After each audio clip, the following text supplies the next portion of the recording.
नमस्कार मित्रांनो, स्वागतम सुस्वागतम। मित्रांनो, आज आपण या व्हिडिओमध्ये सामान्य विज्ञान इयत्ता 8वीतील प्रकरण 4 धाराविद्युत आणि चुंबकत्व या पाठाचा स्वाध्याय पाहणार आहे।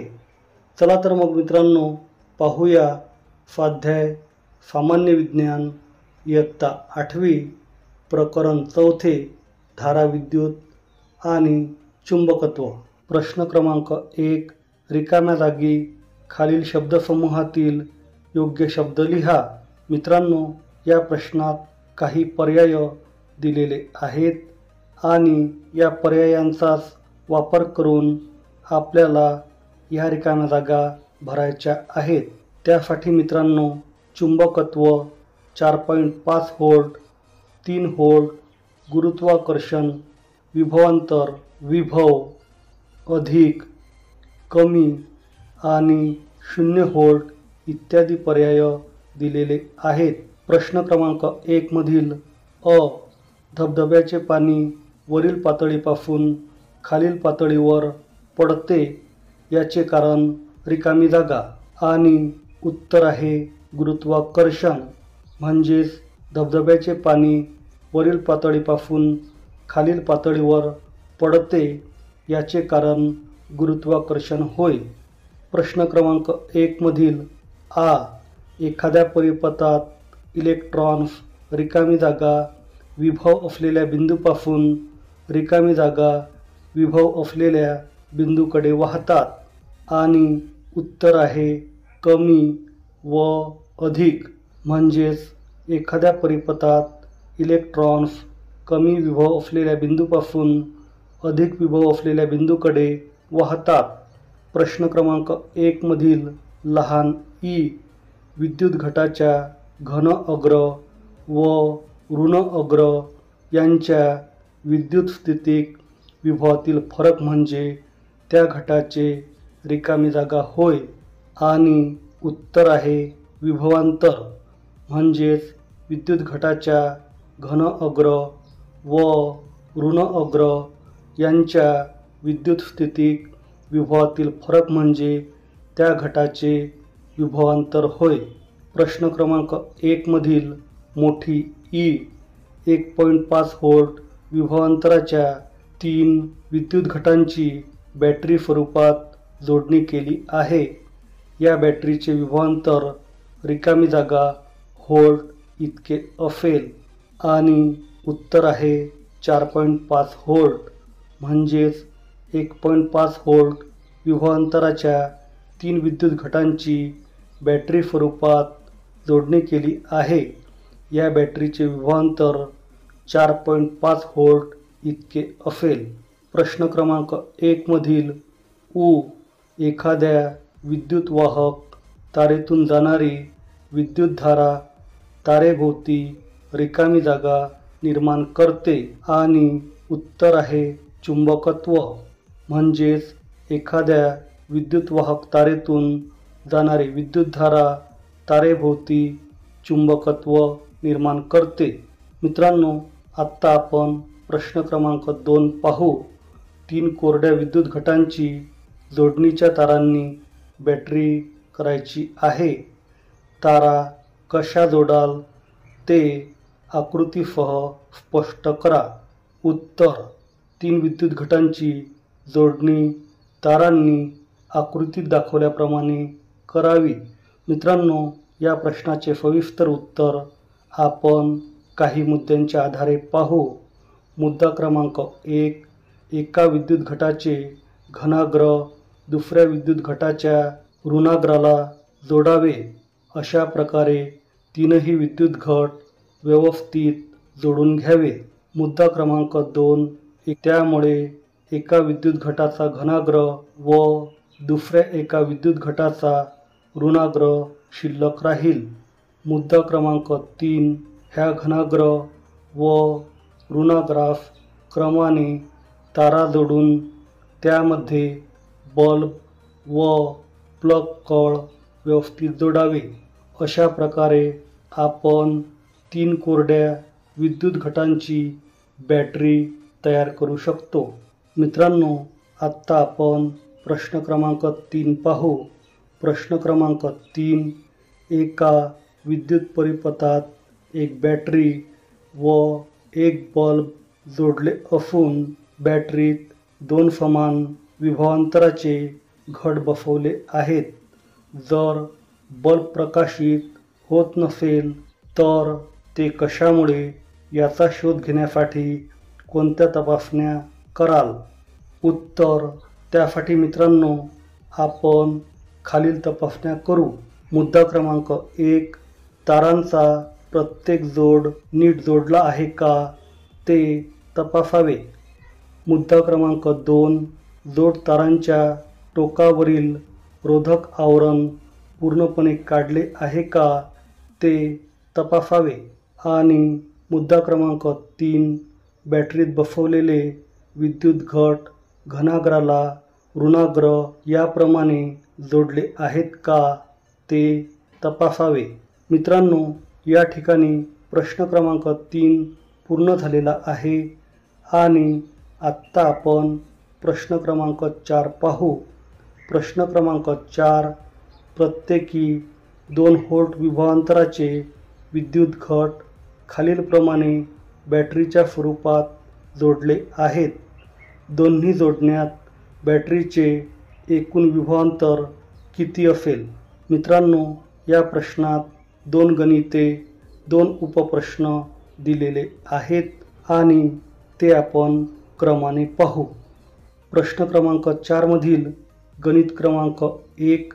बॅटरीच्या या जोडणीत 3 विद्युत घट जोडले आहेत. समजा बॅटरीचे एकूण विभवांतर व्ही आहे आणि प्रत्येक विद्युत घटाचे विभवांतर अनुक्रमे V1, V2 आणि V3 आहे. या प्रश्नाचे उत्तर मिळवण्यासाठी आपण बॅटरीचे एकूण विभवांतर म्हणजेच V बरोबर V1 अधिक V2 अधिक V3 हे सूत्र वापरू.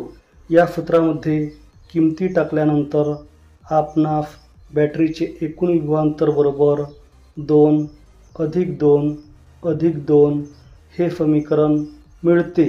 कारण प्रत्येक विद्युत घटाचे विभवांतर समान आहे, ते म्हणजे 2 आहे. मित्रांनो, ही बेरीज केल्यानंतर आपणास बॅटरीचे एकूण विभवांतर बरोबर 6 व्होल्ट हे उत्तर मिळते. म्हणून पहिल्या जोडणीतील बॅटरीचे एकूण विभवांतर बरोबर 6 व्होल्ट आहे. मित्रांनो, आत्ता आपण प्रश्न क्रमांक 4 मधील गणित क्रमांक 2 पाहू. गणित क्रमांक 2 मधील बॅटरीच्या या जोडणीत 4 विद्युत घट जोडले आहेत. समजा बॅटरीचे एकूण विभवांतर व्ही आहे आणि प्रत्येक विद्युत घटाचे विभवांतर अनुक्रमे V1, V2, V3 आणि V4 आहे. बॅटरीचे एकूण विभवांतर काढण्यासाठी आपण V बरोबर V1 plus V2 plus V3 plus V4 हे सूत्र वापरू. मित्रांनो, या सूत्रात किमती टाकल्यानंतर आपणास V बरोबर 2 अधिक 2 अधिक 2 अधिक 2 हे समीकरण मिळते. त्यानंतर मित्रांनो, बेरीज केल्यानंतर आपणास बॅटरीचे एकूण विभवांतर म्हणजेच व्ही बरोबर 8 व्होल्ट हे उत्तर मिळते. म्हणून गणित क्रमांक 2 मधील बॅटरीचे एकूण विभवांतर बरोबर 8 व्होल्ट हे उत्तर आपणास मिळते. मित्रांनो, या ठिकाणी प्रश्न क्रमांक 4 पूर्ण झालेला आहे आणि आत्ता आपण प्रश्न क्रमांक 5 पाहू. कोरड्या विद्युत घटाची रचना, कार्य व उपयुक्तता यांचे थोडक्यात वर्णन आकृतीच्या साहाय्याने करा. चला तर मग मित्रांनो, पाहूया कोरड्या विद्युत घटाची रचना व कार्य. मित्रांनो, कोरड्या विद्युत घटाची रचना व कार्य आपण काही मुद्द्यांच्या आधारे पाहू. मुद्दा क्रमांक 1. कोरड्या विद्युत घटात धातूच्या पत्र्याखाली पांढऱ्या रंगाचे जफ्ताचे आवरण असते. हेच विद्युत घटाचे ऋण टोक होय. मुद्दा क्रमांक 2. विद्युत घटाच्या मध्यभागी ग्राफाईटची काळ्या रंगाची एक कांडी असते. हेच विद्युत घटाचे घन टोक म्हणजेच घनाग्र होय. मुद्दा क्रमांक 3. विद्युत घटात झिंक क्लोराईड आणि अमोनियम क्लोराईड अशा विद्युत अपघटनी पदार्थांचा ओल्या मिश्रणाचा लगदा भरलेला असतो.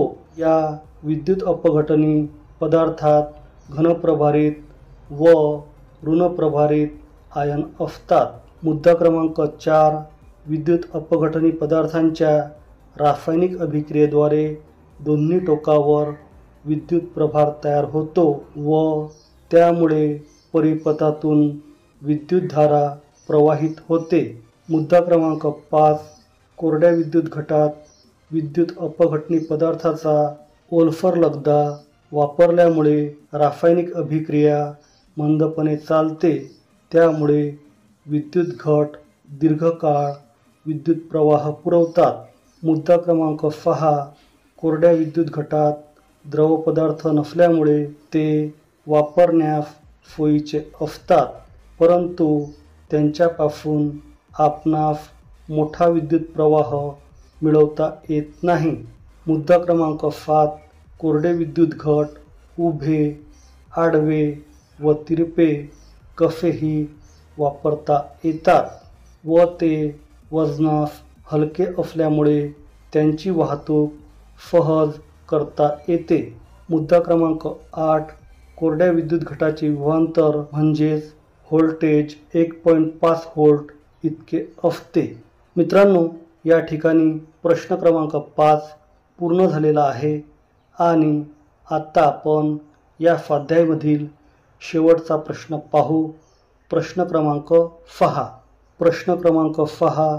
विद्युत घंटेची रचना व कार्य आकृतीच्या साहाय्याने वर्णन करा. मित्रांनो, विद्युत घंटेची रचना व कार्य आपण काही मुद्द्यांच्या आधारे सविस्तरपणे पाहू. विद्युत घंटेची रचना व कार्य.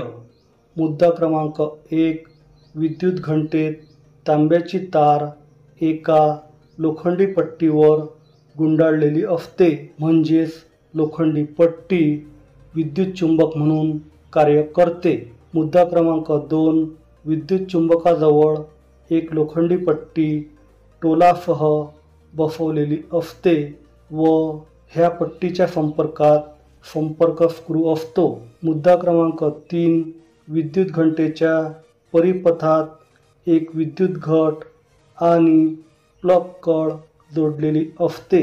विद्युत घट विद्युत घंटेस विद्युत पुरवठा करतो, तर प्लग कळच्या साहाय्याने आपण विद्युत प्रवाह चालू किंवा बंद करू शकतो.